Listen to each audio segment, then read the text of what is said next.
Shalom, selamat pagi. Senang sekali pagi hari ini bisa berjumpa dengan Anda semuanya di rumah Tuhan. Dan ini adalah waktu yang indah, ini adalah waktu yang terbaik untuk kita bisa belajar akan firman Tuhan.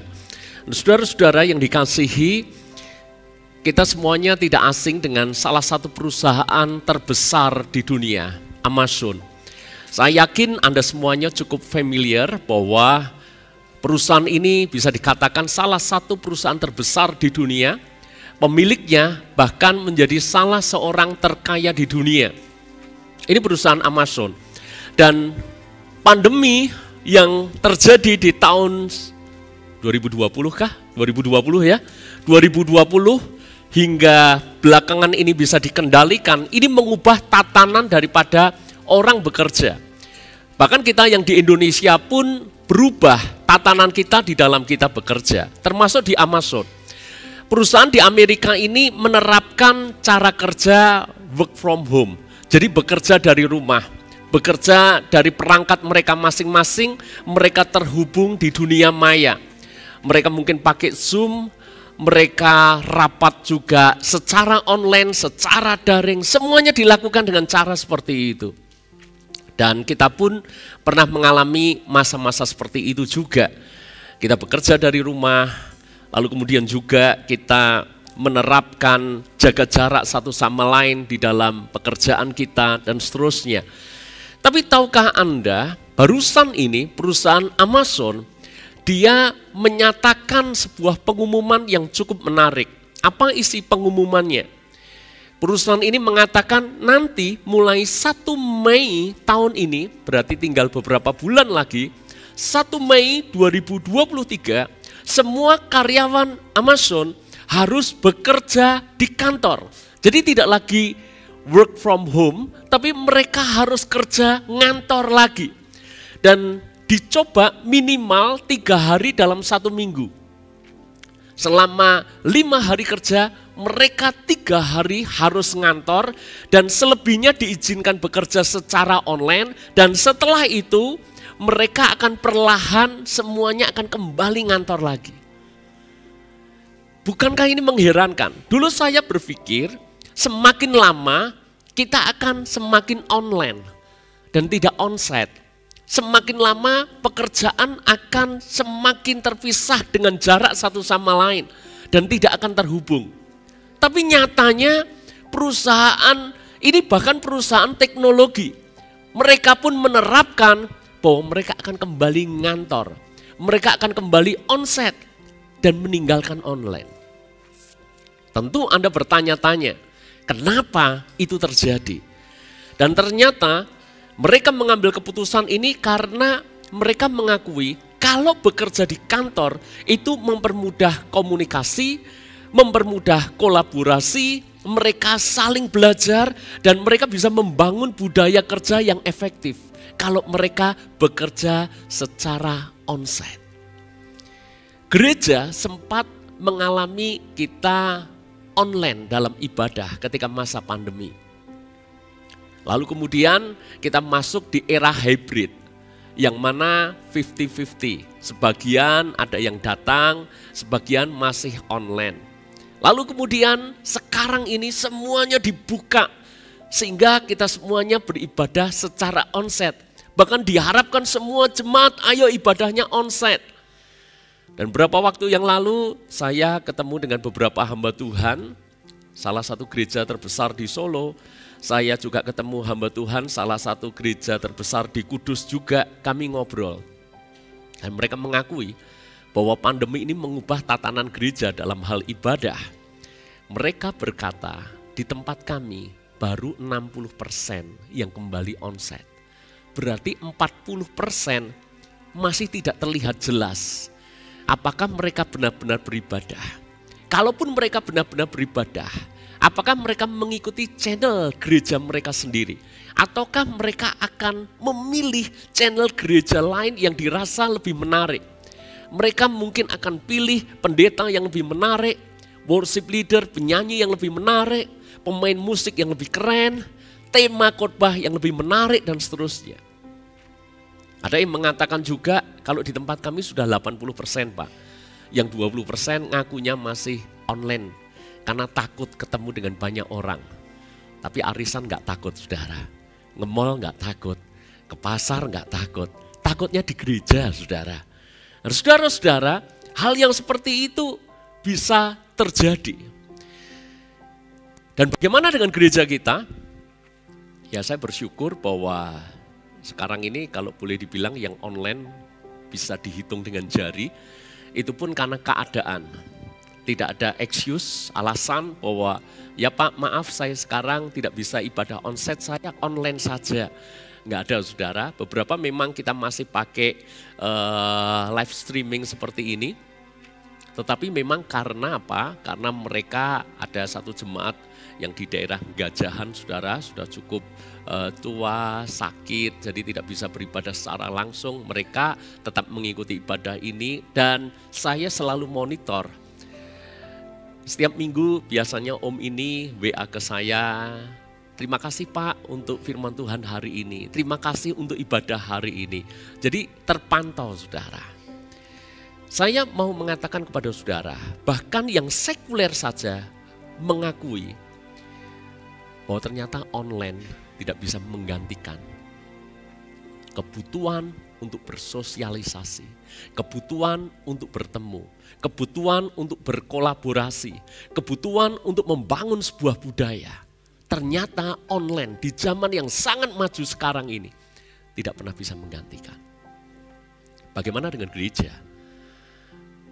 Bulan ini kita ada topik bagaimana kita akan menjadi akrab melalui persekutuan. Maka lagu-lagu yang tadi kita nyanyikan adalah lagu-lagu tentang keakraban satu sama lain.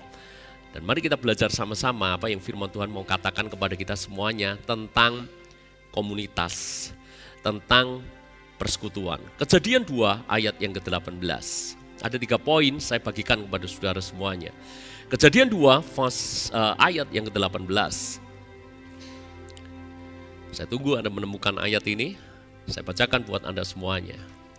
Tuhan Allah berfirman, tidak baik kalau manusia itu seorang diri saja. Aku akan menjadikan penolong baginya yang sepadan dengan dia. Tidak baik kalau kita seorang diri saja. Tuhan menjadikan penolong yang sepadan. Memang cerita ini adalah tentang bagaimana Tuhan menciptakan Adam dan kemudian Hawa. Dan kemudian dari Adam dan Hawa berkembanglah manusia. Tetapi pesannya jelas bahwa di mata Tuhan tidak baik kalau manusia seorang diri. Tidak baik buat Adam kalau sendirian, itu sebabnya Tuhan memberikan Hawa kepada Adam. Dan tidak hanya mereka berdua saja di bumi yang besar ini, sebab Tuhan memberikan pesan kepada mereka, beranak cuculah, penuhilah bumi, semakin banyak semakin baik. Dan itu menyiratkan kepada kita semuanya, sendirian ternyata tidak baik. Berkomunitas itu lebih baik. Bersama-sama itu lebih baik. Makanya Anda pernah mendengar sebuah ungkapan seperti ini. Kalau Anda ingin pergi dengan cepat, pergilah sendirian. Tetapi kalau Anda ingin pergi lebih jauh, Anda harus bersama-sama. Dan benar, saya buktikan berkali-kali. Kalau saya sendirian, lalu lebih cepat. Kenapa? Saya tidak perlu tunggu. Saya akan berhenti ke tempat mana yang saya suka dan secepat yang saya mau, setelah itu saya lanjutkan perjalanan lagi. Tapi kalau bersama-sama, relatif waktu yang dibutuhkan jauh lebih lama. Kebetulan saya suka riding, saya suka motoran saudara, dan setiap setahun sekali biasanya kami riding dengan jarak yang cukup jauh. Biasanya bisa menempuh jarak ratusan kilo. Dan yang rutin biasanya kami pergi ke Bali setahun sekali. Pulang pergi kurang lebih 1.600-an kilometer. Dan itu cukup jauh. Saya membayangkan seandainya saya berangkat sendirian, pasti jauh lebih cepat. Pasti jauh lebih cepat. Karena kadangkala misalnya di tengah jalan, saya sih tidak pengen pipis misalnya. Tapi ada teman saya berbicara lewat komunikator, ya, pom bensin, artinya tidak selalu ngisi pom, saudara. Artinya mereka kebelet pipis, berhenti. Dan karena bareng-bareng satu kebelet pipis, semuanya harus pipis. Pipis secara dipaksa, yaitu yang terjadi. Benar-benar dipaksa, ya. Ayo semuanya pipis. Karena takutnya yang tidak kebelet pipis saat itu, tidak mau pipis, nanti baru jalan 20-30 kilo gantian, aku mau pipis. Semuanya harus masuk pom bensin lagi. Kapan nyampenya? Dan itu terjadi, kenapa? Karena bersama-sama. Semakin banyak orangnya, semakin lama waktunya. Tapi kabar baiknya, semakin banyak orangnya, semakin jauh perjalanan yang bisa ditempuh.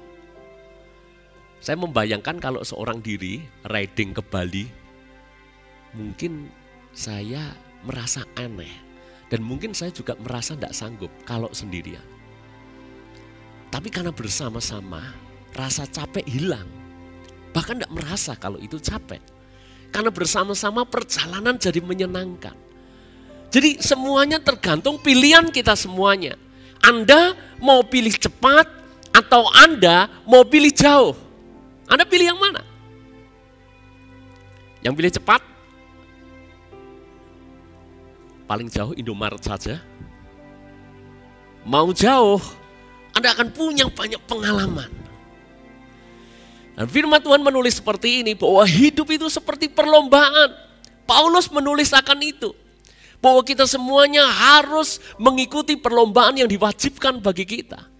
Dan perlombaan lari yang dimaksudkan Paulus, itu bukan lari sprint, bukan lari cepat, jaraknya pendek, bukan saudara. Yang dimaksud adalah lari maraton. Lari maraton itu jaraknya cukup jauh. Bisa 42.195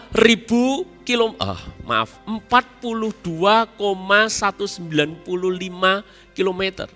Cukup jauh. Dan godaannya besar untuk kita berhenti.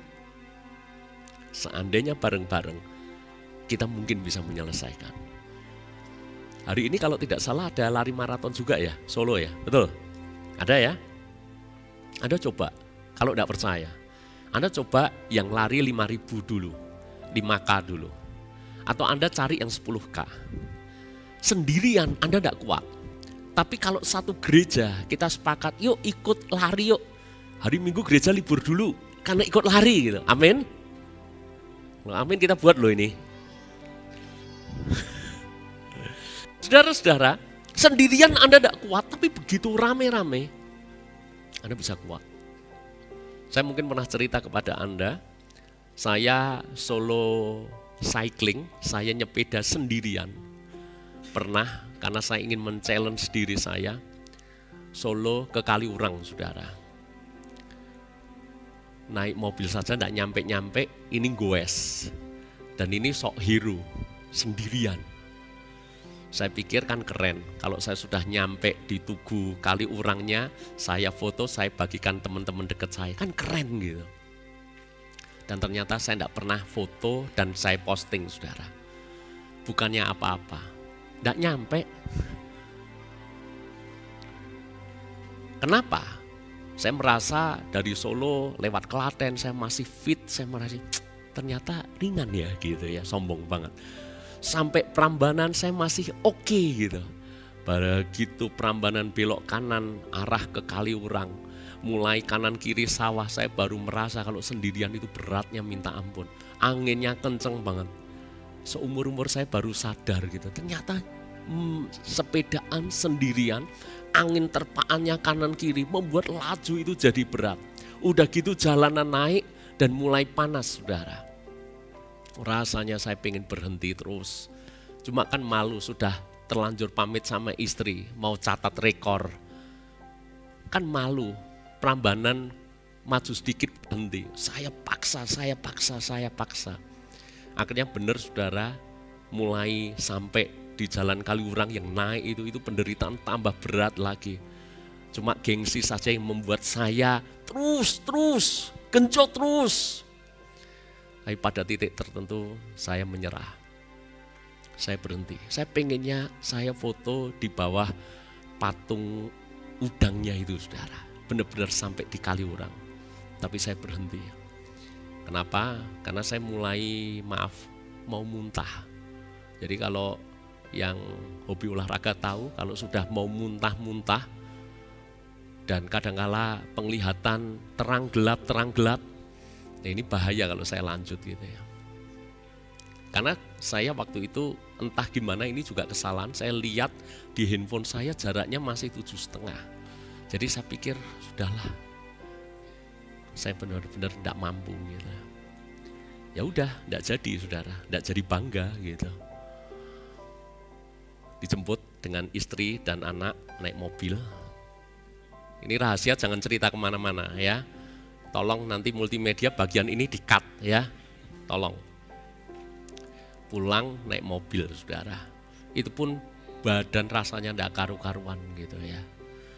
Jadi olahraga tapi pulang demam ya itu. Tapi saya tidak cerita ke istri, saya cerita baru sekarang saudara. Sebab kalau waktu itu cerita saya malah dimarahi gitu ya. Kok nekat, kok apa gitu. Karena sendirian. Dan seandainya bareng-bareng, mungkin saya akan sampai ke sana. Sebab apa?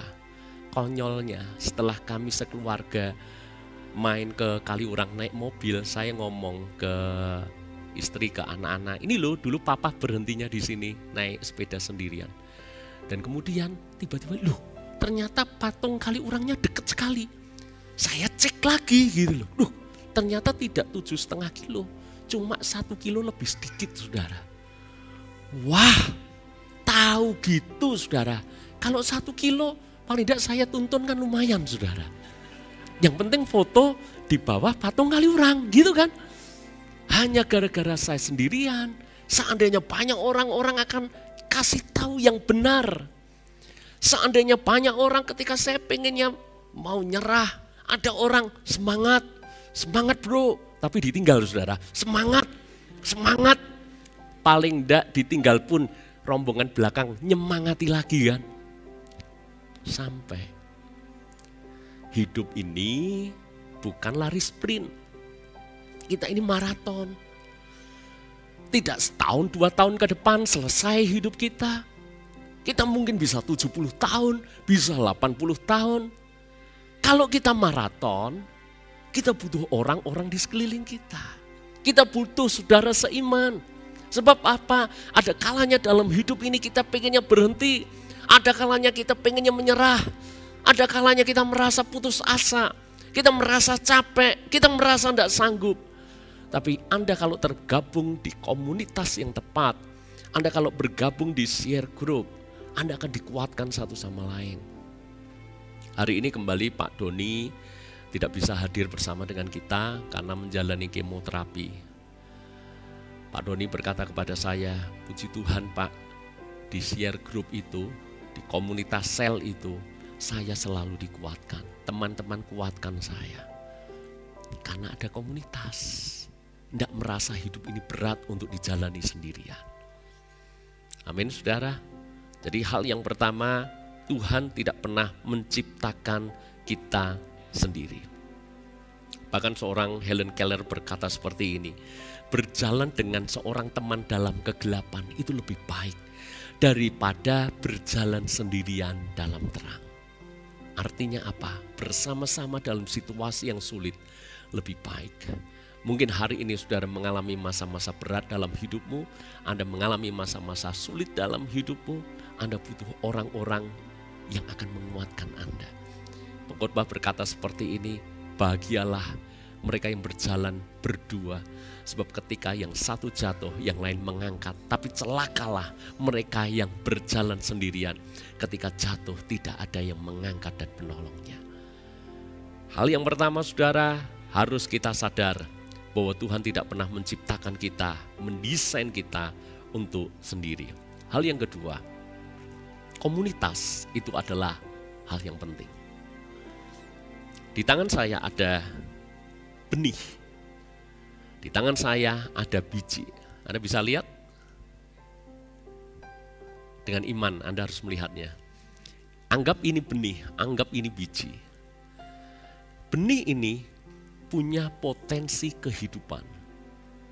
benih ini kalau jatuh di tanah yang tepat, maka dia akan bertumbuh menjadi pohon. Bahkan menjadi pohon yang besar.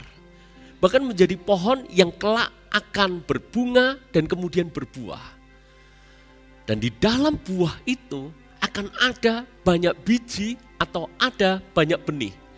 Dan dari buah yang di dalamnya ada mungkin puluhan, ratusan, ribuan benih itu, kalau benih itu kembali jatuh di tanah yang tepat, maka akan kembali bertumbuh, berbuah, menghasilkan benih. Benih itu ditanam, kembali bertumbuh, kembali berbuah, menghasilkan benih, dan seterusnya. Makanya ada yang berkata, dari satu benih akhirnya menjadi satu pohon, dan dari satu pohon menjadi satu hutan. Semuanya berawal dari benih.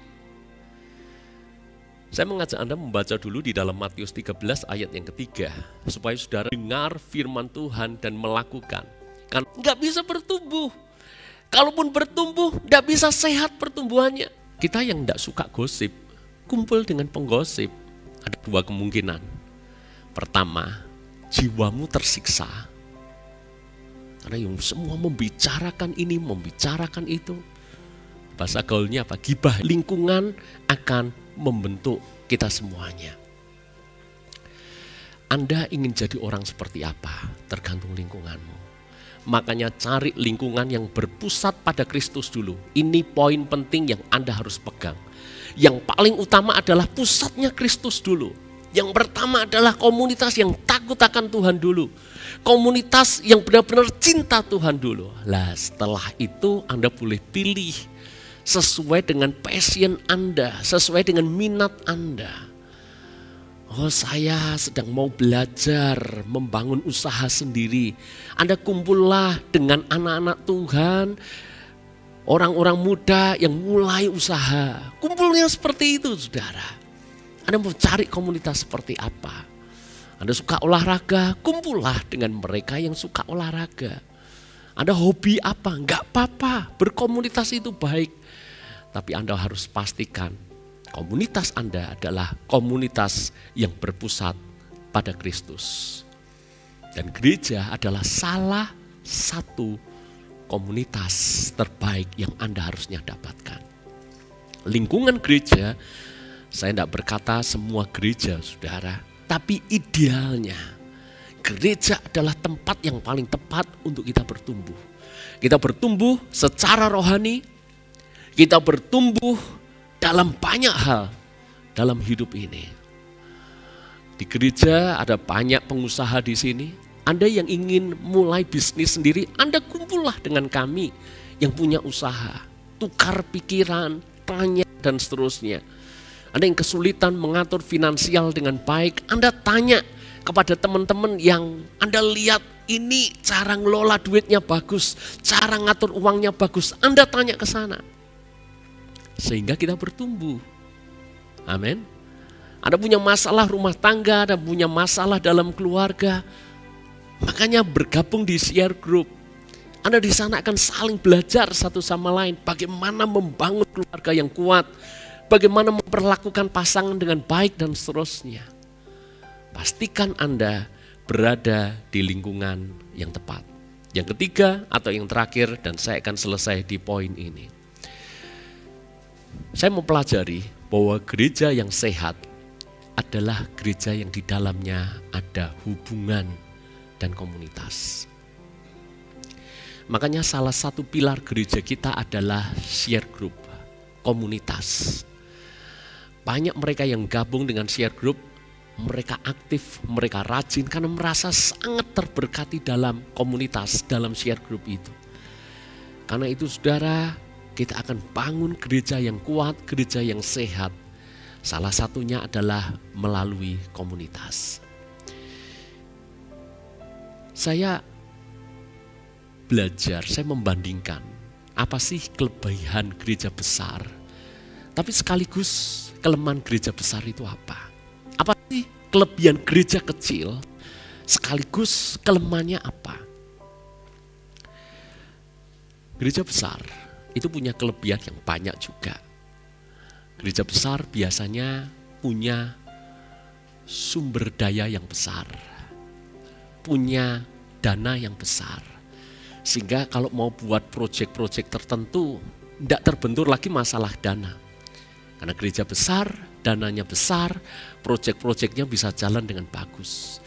Lalu kemudian SDM-nya biasanya juga lebih mumpuni, lebih bagus dibandingkan dengan gereja menengah atau bahkan gereja kecil. Dan ini sangat wajar, ini sangat masuk akal. Karena kalau di gereja besar, saudara, jemaat 10.000 misalnya, kan 10.000-nya tidak mungkin akan tampil pelayanan. Dari jemaat 10.000 yang melayani ini benar-benar mirip kayak audisi. Dipilih dulu mana yang suaranya benar-benar bagus. Makanya hampir di banyak gereja besar biasanya penyanyinya suaranya bagus-bagus. Kenapa? Tidak semuanya bisa tampil untuk memimpin. Tidak semuanya bisa menyanyi di depan jemaat seperti itu. Jadi harus mengalami proses seleksi lebih dulu. Ini suaranya bagus dikumpulin semuanya. Jadi biasanya saudara, ayo siapa pengen melayani silahkan mendaftar. Dan biasanya menjadi penyanyi ini pilihan yang paling banyak. Gitu kan biasanya ya. Lalu kemudian mereka mendaftar semuanya. Jadi penyanyi gitu. Kalau jumlahnya 10.000 mungkin yang daftar itu bisa 500 atau 1.000 mungkin. Dari 500 orang yang mendaftar, apakah semuanya akan jadi penyanyi? Tentu saja tidak. Biasanya gereja akan melakukan audisi, diseleksi. Di antara 500 yang benar-benar bisa nyanyi. Enggak hanya sekedar bisa karaokean, itu yang mana? Nah, saudara dipilih gitu. Lalu kemudian ketemulah berapa puluh orang. Dari berapa puluh orang pun dipilih lagi. Mana yang benar-benar bisa mimpin nyanyi. Karena ini bukan show. Karena ini bukan nyanyi konser, nyanyi tunggal, enggak. Tapi harus bisa ngajak jemaat, dipilih lagi dan seterusnya. Makanya kalau di gereja besar, salah satu kelemahannya adalah tidak semuanya bisa melayani. Karena memang sangat terbatas tempatnya. Bagaimana dengan gereja kecil? Bersyukurlah dengan gereja kecil. Kalau gereja kecil, soal pelayanan kita ada kesempatan melayani, tetapi harus diakui secara kualitas. Ya jangan bandingkan gereja kita dengan gereja yang jemaat ribuan saudara. Secara kualitas di kita cukup bagus loh. Nah, saya sering pelayanan keluar, saya membandingkan dengan gereja kita, puji Tuhan gereja kita cukup standar, cukup bagus. Nah, tapi kalau kita mengukurnya dari parameter itu ya kita kalah gitu. Tapi ada satu kelebihan yang kita punya, yang gereja besar mungkin tidak punya. Apa itu? Hubungan. Betul nggak saudara? Hubungan kalau di gereja besar biasanya mereka datang dan pergi. Tidak kenal satu sama lain. Tidak kenal kalau satu gereja. Bahkan yang sering kali terjadi masuk ke gereja, pulang, masuk ke tempat parkir, geger di tempat parkir. Kenapa? Tidak kenal kok. Mana yang lebih dulu keluar dan seterusnya. Jadi saudara-saudara kalau di gereja besar kelemahannya adalah hubungan. Gereja kita relatif termasuk gereja kecil. Tapi ya nggak apa-apa karena benih itu kan semuanya juga kecil. Semuanya berawal dari kecil. Tapi kita mesti harus bisa menggunakan kekuatan. Menggunakan kelebihan gereja kecil. Apa? Hubungan. Makanya kalau Anda berada di gereja kecil tapi tidak dapat hubungan, rugi besar. Kalau di gereja kecil Anda bisa ketemu dengan saya kapanpun, dengan ibu gembala kapanpun, betul nggak? Saya datang juga selalu awal. Anda mau ketemu saya, mau konseling, mau minta insight tertentu, kami sangat bisa, saudara. Tapi kalau di gereja besar, ya kalau Anda mau konseling dengan gembalanya, mungkin Anda harus waiting list, nunggu urutan gitu. Dan tidak salah loh saudara, tidak salah. Karena memang seperti itu. Tapi yang saya maksud adalah gini, kalau gereja kita kecil, kelebihannya adalah hubungan. Ayo manfaatkan itu dengan baik. Kalau bisa, datang jangan mepet, pulang jangan langsung pulang. Kalau bisa datanglah lebih awal, ketemu satu sama lain, melayani satu sama lain. Pulang pun jangan terburu-buru. Larisi dulu itu kantin di depan. Ketemu, ngobrol, makan bareng, cerita bareng. Kalau Anda ada kesulitan apa, sharing satu sama lain. Anda akan merasa gereja ini menjadi rumah kedua buat Anda. Gereja ini menjadi keluarga buat Anda. Sehingga hidup saudara. Amin. Jadi nikmatilah gereja kita. Karena gereja kita punya kelebihan di hubungan. Saya mengajak Anda semuanya benar-benar membangun hubungan yang baik, membangun hubungan yang kuat. Amin. Nah, hari ini saya sudah bagikan 3 hal. Semoga ini menjadi hal yang penting untuk saudara ingat terus. Saya rekap kembali. Yang pertama, Tuhan tidak pernah ciptakan kita untuk sendiri. Dan yang kedua, komunitas itu penting sekali. Dan yang ketiga adalah bahwa gereja yang sehat, di dalamnya ada hubungan yang kuat. Pastikan Anda semuanya mengalami berkat di dalam komunitas. Tuhan memberkati. Haleluya, haleluya.